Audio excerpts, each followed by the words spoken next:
Can you really create a new habit in just 21 days? Or is it that 21-day habit rule just another piece of pop psychology that doesn't hold up under any scrutiny? Stay tuned for a groundbreaking study that's turned the fitness world on its head. It's time to rethink everything you thought you knew about habit formation and sticking to your health goals. So without further ado, my name is Jeremy Colon, and this is the Dark Side of Fitness episode 78.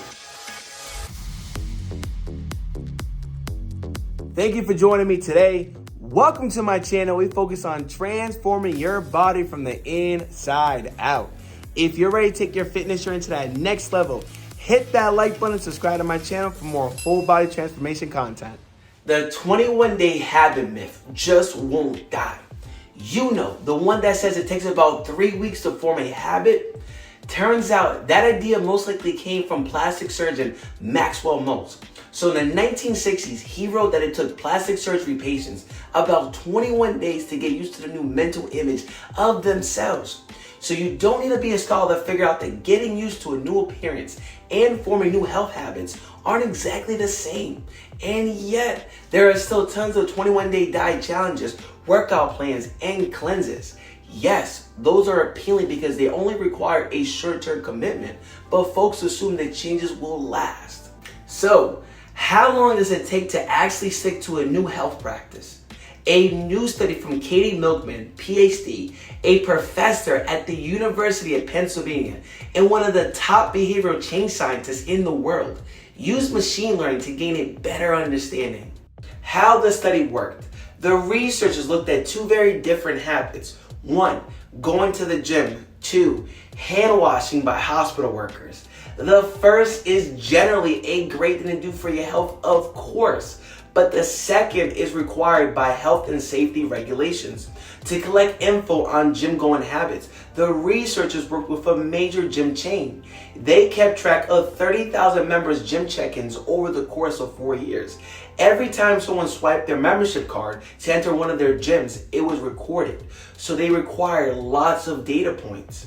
For hand washing, they monitored around 3,000 healthcare workers over 100 shifts. The workers used special badges that recorded when they washed their hands. Again, a huge set of data to work with. That's where machine learning comes in. Rather than manually analyzing the data, the researchers used a machine learning technique to look for patterns and trends. So here's some nerd knowledge. What's the deal with machine learning in research? The type of machine learning the researchers use allows for analysis without a hypothesis. So in other words, they didn't have to make any predictions about which factors could influence gym going or hand washing habit formation, or specify which variables to hone in on. Think things like time of the day of the week, age, sex, and so on. So instead, computers can figure out which variables are more likely to predict each individual person's behavior. From there, they can determine which factors are most important overall for forming each habit. So why does that matter? Because it can uncover variables that researchers might have thought were insignificant. It also means less potential for confirmation bias, since researchers may subconsciously look for evidence that confirms their hypothesis. What the study found. The biggest finding, it took people longer to develop the habit of going to the gym than washing their hands. How much longer, you ask? On average, it took people about 2 weeks to form a hand washing habit. In contrast, it took people an average of 4 to 7 months to establish the habit of going to the gym. The researchers speculate that going to the gym took longer because it's a less frequent, much more complex, and higher effort behavior. Here are some other findings. The more predictable someone was in their gym habit, whether that meant going frequently or infrequently, the less likely their behavior was to be enticed by an incentive for going to the gym. However, those who went to the gym on a less predictable schedule were more likely to be influenced by a reward or challenge type program. The most important predictor of whether someone went to the gym was time lag. Basically, the longer it had been since they'd gone to the gym, the less likely they were to go on a given day. People who tended to go to the gym on the same days of the week were more likely to continue in that pattern. Going to the gym on a Monday and Tuesday were the most important day of the week predictors. There's some evidence that a fresh start to the week help people stay consistent. So in other words, get there on a Monday and you might be more likely to set yourself up for a week of success. But that's not all. If you found the insights from this habit formation research compelling, you'll love my other video, Relationships and Fitness. Just as the time you last visited the gym can influence your consistency, so can the relationships in your life impact your fitness journey. Check it out on how to discover how harmonizing your personal relationships and fitness goals can create a powerful synergy for change. Here are some expert coaching takeaways.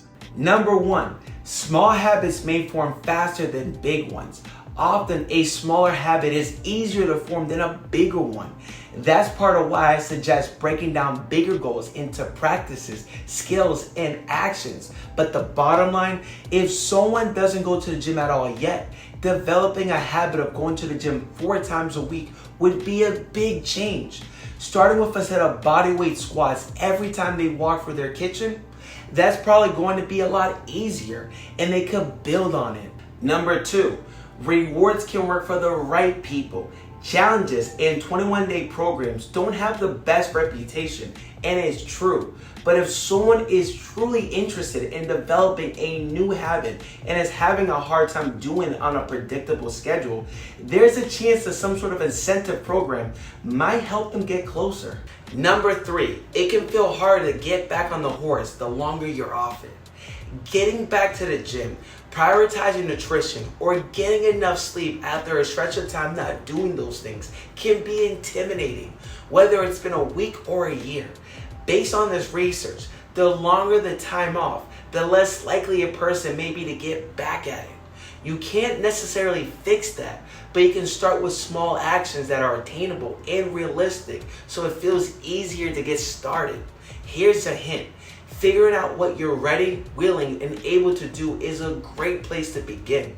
As we wrap up our deep dive into the truth behind habit formation, I have 2 more life-changing videos you won't want to miss. If you've been wondering whether the vegan or Mediterranean diet is right for you, my video, Vegan or Mediterranean, which diet would change your life forever, answers all of your questions. Secondly, are you pushing too hard in the gym? Find out in my video, are you overdoing your workouts? Check out these videos and let's continue this journey together. See you next time.